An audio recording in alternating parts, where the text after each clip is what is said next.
Straight of Hormuz का boss कौन?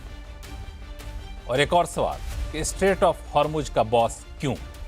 एक ऐसा समुद्री रास्ता जहां से दुनिया की जरूरतों का कुल 20% कच्चे तेल की सप्लाई होती है। एक ऐसा समुद्री रास्ता जहां से भारत की जरूरतों का कुल 50 से 70% कच्चा तेल और 90% एलपीजी आता रहा है, जिसके महज चंद हफ्ते बंद होने की वजह से पूरी दुनिया में हाहाकार मच गया। जिसके महज चंद हफ्ते बंद होने से क्या अमेरिका, क्या यूरोप, सभी जगह तेल गैस के दाम आसमान छूने लगे।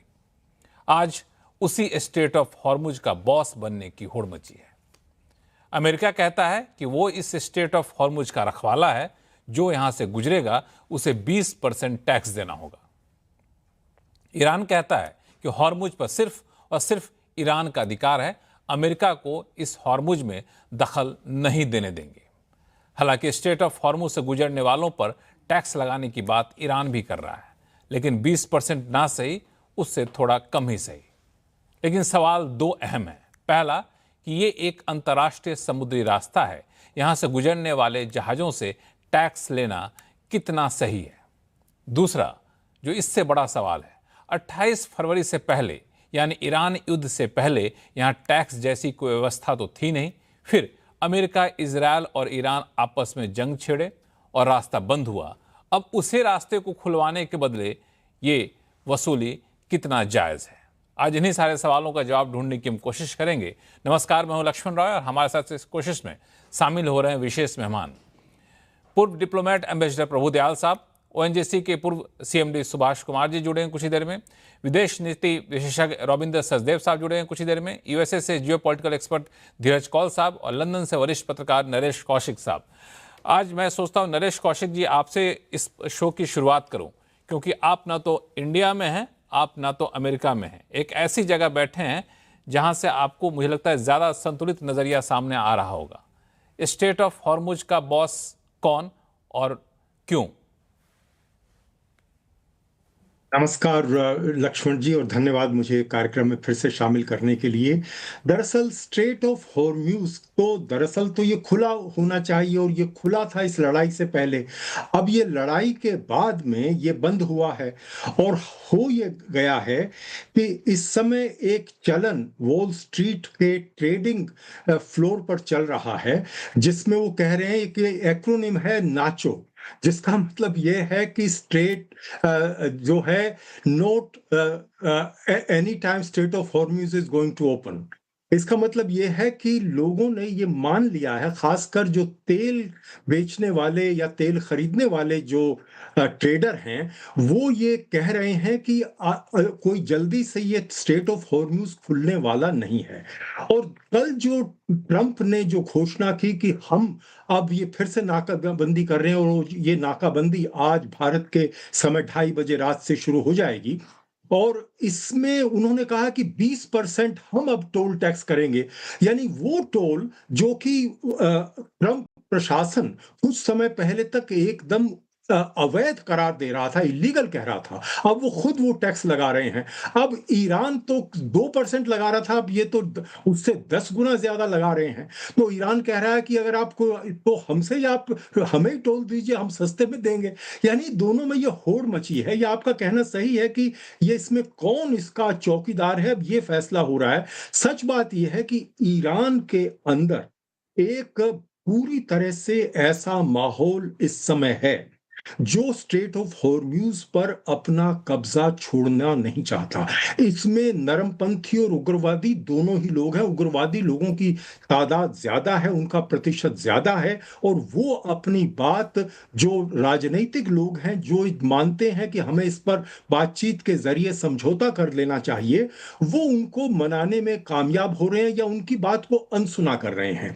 हो ये रहा है कि इस समय ईरान का जो उग्रवादी गुट है, जिसमें इस समय जो सर्वोच्च नेता हैं वो भी उनकी वकालत कर रहे हैं। उन्होंने तो यहाँ तक कहा है कि मुझे अपने पिता का बदला लेना चाहिए।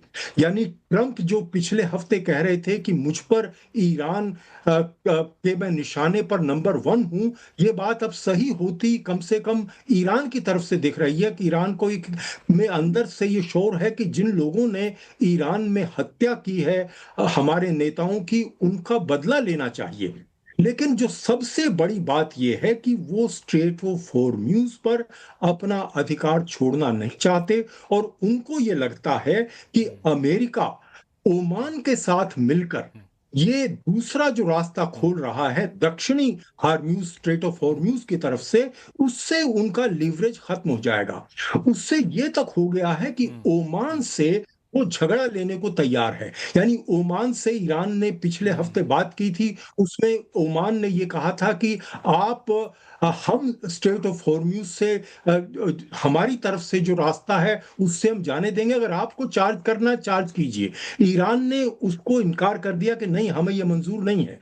इसके बाद एक उन्होंने ओमान पर हमला भी किया, जो कि अपने आप में काफी गंभीर स्थिति है, क्योंकि इससे ये लगता है कि ईरान के लिए अब कोई भी निशाना ऐसा नहीं है जिसको वो वार नहीं कर सकता। यानी उसने अपने सारे फ्रंट खोल दिए। ओमान जिसको जो उसकी मध्यस्थता अमेरिका से करा रहा था इस लड़ाई के शुरू होने से पहले तक, उसके खिलाफ भी उसने हमले को तो इससे ये लग रहा है कि वो स्ट्रेट ऑफ हॉर्म्यूज के कंट्रोल के लिए किसी भी हद तक जाने को तैयार है, और उसमें उसको पूरी अपनी जनता का विश्वास प्राप्त लगता है, क्योंकि नेशनलिज्म की जो लहर वहां पर इस समय उठ रही है, उसमें ऐसा लगता है कि जो उग्रपंथी हैं वो इस समय हावी हैं। जी, एम्बेसडर दयाल, अमेरिका कह रहा है कि हम इसके रखवाले, हम 20% टैक्स लेंगे। ईरान कह रहा है कि टैक्स तो लगाना सही है जी, लेकिन 20% ना सही, थोड़ा सा कम ही लेंगे। यानी दोनों पक्ष टैक्स लगाने पर सहमत हैं। तो ये माना जाए कि अब straight of Hormuz tax free नहीं रहने वाला है या टोल फ्री नहीं रहने वाला है। देखिए, जो लक्ष्मण जी, अमेरिका ने टोल लगाने की बात की है, ये तो एक तरह से जवाबी कार्रवाई है। लेकिन नरेश जी ने बिल्कुल सही कहा कि ईरान में इस वक्त जो है हार्ड लाइनर्स हैं, वो कंट्रोल कर रहे हैं पॉलिसी। हार्ड लाइनर्स बिल्कुल फेवर में नहीं थे। ये जो मेमोरेंडम ऑफ अंडरस्टैंडिंग हुआ, ये मेमोरेंडम वहां के प्रेसिडेंट के नेतृत्व में वहां के फॉरेन मिनिस्टर ने किया, लेकिन IRGC नहीं चाहती थी कि ये मेमोरेंडम ऑफ अंडरस्टैंडिंग हो, और उसने पूरी तरह कोशिश की कि ये MOU जल्दी से जल्दी खत्म हो जाए। और देखिए, अगर आप देखें MOU में आर्टिकल 5 में क्लियरली कहा गया था कि ईरान जो है वो जहाजों का, कमर्शियल शिप्स के सेफ पैसेज के लिए काम करेगा, डीमाइनिंग करेगा, 60 दिन में पूरी तरह से सेफ पैसेज हो जाएगा। उसके बाद ये तय किया जाएगा कि किस तरह से स्ट्रेट ऑफ हॉर्मुज की वगैरह जो कंट्रोल हो। लेकिन IRGC नहीं चाहता था कि ये MOU टिके, और उसने कमर्शियल वेसल्स पे फायर करना शुरू किया, ये कह के कि ये ऐसे रास्तों पे जा रहे हैं जो हमने नहीं अप्रूव किए। देखिए, ईरान को कहां से हक हो गया था कि वो अप्रूव करे कि रास्ता, ईरान को तो सिर्फ पैसेज वे करना था, ये नहीं कि कोई जहाज जा रहा है तो उस पर फायर करे। तो IRGC ने पूरी तरह कोशिश की कि ये जो MOU है ये खत्म हो जाए। और देखिए अब क्या स्थिति है, अमेरिका कह रहा है हम टोल्स लगाएंगे, क्योंकि ईरान कह रहा है टोल्स लगाएंगे। ये जो सीज फायर है ये पूरी तरह से खत्म है, और अब ये देखना होगा, ये एक बड़ा सवाल, टैक्टिक ज्यादा कामयाब। हाँ बिल्कुल, सीज फायर भले ही औपचारिक तौर पे ख़त्म नहीं किया गया हो, लेकिन सीज फायर ख़त्म हो चुका है, चूँकि US ये भी कह रहा है कि ईरान से जो तेल लेके जाएंगे उन पर भी हम नाकेबंदी यहाँ पे लगाएंगे। धीरज कौल साहब, इसके लिए आपके पास आऊँगा और सबकी चिंता ये हो रही है कि स्ट्रेट ऑफ हॉर्मुज पर टैक्स लगाने लगा तो भारत के पास विकल्प क्या है, वैकल्पिक जो रास्ते हैं वो कितने मजबूत है। इसके लिए इस बार हमने शो में विशेष तौर पर आमंत्रित किए हैं ओएनजीसी के पूर्व सीएमडी सुभाष कुमार साहब के पर, उनके पास भी आऊँगा। लेकिन एक रविंदर साहब, आपसे एक सवाल मैं लेना चाहूँगा कि ये जो सीज फायर होने के बाद स्थिति सामान्य से दिख रही थी, लेकिन अचानक से जो अब हमलावर हो गए हैं ये लोग, ये कहाँ जाकर रुकता हुआ आपको दिख रहा है? देखिए, स्थिति सामान्य थोड़ी हुई थी, स्थिति तो भभक रही थी। जैसे कोयला कभी ज्यादा जलता है कभी कम, तो स्थिति भभक रही थी, अब ज्यादा भभक गई है। दो तीन चीज मैं क्लियरली कहना चाहूंगा। पहली बात, अगर ये 20% जो टैक्स की बात हो रही है, ये इलॉजिकल है, ये हो ही नहीं सकता। रीजन आई से, अब आप लॉजिक समझिए, आपके दर्शक और हम सब ये कह रहे हैं क्योंकि ये वॉर जोन है, इस वॉर जोन में आपकी शिप को अंदर घुसाने का और निकालने का हम 20% लेंगे कार्गो का, कीमत का। अब अगर वॉर जोन है और शिप होती है और शिप की इंश्योरेंस होती है, तो शिप का जो मालिक है वो अपनी शिप को वॉर जोन के अंदर भेजेगा क्या भाई? तभी तो, अगर शिप ओनर इंश्योरेंस ही नहीं मिलेगी, इंश्योरेंस इतनी महंगी मिलेगी शिप ओनर, तभी तो रुके पड़े हैं। इंश्योरेंस नहीं है क्योंकि वॉर जोन है। अब ये कह रहे हैं कि वॉर जोन में चलो उसके, और जो कार्गो लेकर आओगे उसका 20% कार्गो का, क्योंकि अलग अलग है। कार्गो है मतलब मानो $200 मिलियन का उस शिप में जो क्रूड ऑयल है बड़े टैंकर में, और शिप की कीमत भी $200 मिलियन है। तो कोई शिप ओनर अपनी शिप को वॉर जोन में डालेगा नहीं। और अगर वॉर नहीं हो रही है तो फिर कोई बायर 20% कार्गो का ट्रम्प और अमेरिका को किस लिए देगा? ये कॉन्ट्रडिक्शन है आपने बताया ना, दैट इज वन। सेकेंडली, जहां तक बात है हॉर्मुज की, एब्सोल्युटली, जैसे मेरे से पहले एमिनेंट सारे कोलीग्स कह रहे हैं, ये एक नया सुपर वेपन पैदा हो गया है इस वॉर के दौरान, जिसे मैं कहता हूं हॉर्मुजी पंजा। ओके, और ये सुपर वेपन ऐसा पैदा हो गया है, अमेरिका ने पूरी अपनी military power, air power, fire power, economic power Israel ने लगा ली, सब जो भी कर सकते थे करा, पर ये हॉर्मुजी पंजा इनसे खुल नहीं पाया। तो ये हॉर्मुजी पंजा जो ये बैटल टेस्टेड वेपन है, केवल ये थियोरेटिकल वेपन नहीं है, ये एक बैटल टेस्टेड वेपन है। और ईरान अपने हिसाब से, जैसे एवरीवन इज सेइंग, ईरान ये सोचता है कि सैंक्शंस हो गई, ट्रंप 2 साल में चला जाएगा, चाहे जो भी होगा, इकोनॉमी हम झेल लेंगे। पर ये पंजा तो अब ये सदियों, दशकों, सेंचुरीज के लिए बना लेंगे ना।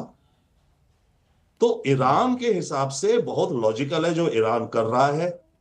अगर वो इसको डोमिनेट कर जाएगा तो वो फॉर एवर वर्चुअली इस एरिया का रीजनल हेजेमोन बन जाएगा। इसीलिए अब वो किसी भी कीमत में जाने को तैयार है। Also I think our colleague said, पिछले 10 एक दिन में जो ये फ्यूनरल प्रोसेशंस वगैरह हुई, उसमें सड़कों में इतने लाखों लोग आए, तो ईरान की रेजीम का या जो भी कहे सपोर्ट है इन सबको। और by the way, in images को देख के ट्रंप थोड़ा हिल गया, जैसे कहते हैं, he is shaken a bit. और यहां पर अब ईरान ऑलरेडी सोच रहा था मेरा अपर हैंड है, और बिल्कुल है इस जंग में अभी तक। ओके, अपर हैंड है, मोमेंटम है, तो मैं इसको कैरी रखूं। और इसमें ऐड हो गया पिछले हफ्ते, और आई थिंक कौशिक साहब ने किसी ने कहा, बदला। अब ईरान इसमें नहीं है कि भाई जंग जो होगी देखते हैं, हॉर्मुजी पंजे को मैं दबाए रखूंगा जैसे तैसे। ओके, और मैं अमेरिका से केवल लड़ूंगा ही नहीं, सर्वाइव भी करूंगा, पर मैं बदला भी लूंगा, रिवेंज। तो मोमेंटम ईरान में अब बल्कि एग्रेशन के लिए, हॉर्मुजी पंजे को प्रोटेक्ट करने के लिए और इसको परमानेंट करने के लिए बहुत ज्यादा बढ़ गया है, जो कि अमेरिका मेरे ख्याल से और इजराइल मिलके अभी तक तो कर नहीं पाए और नहीं करते पाते दिखते।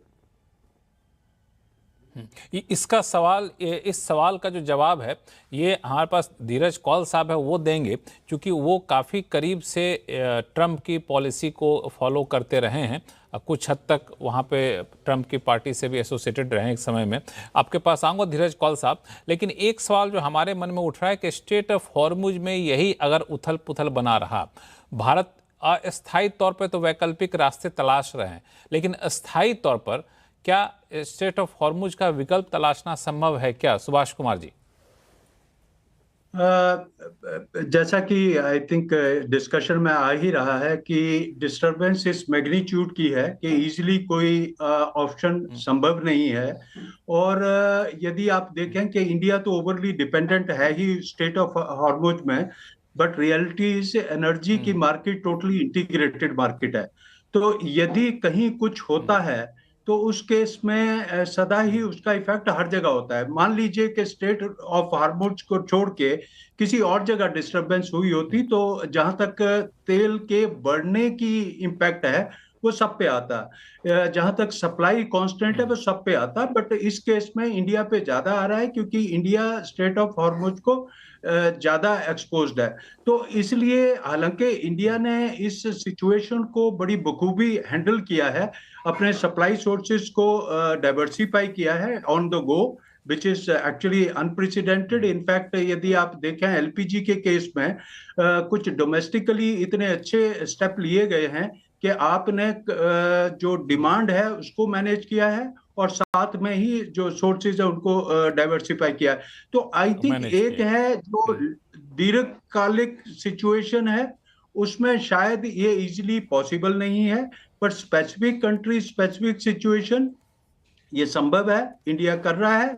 बट जहां तक बढ़े हुए तेल दाम का फर्क है वो सबको भुगतना पड़ेगा, उसमें इंडिया भी बराबर का टारगेट बनेगा।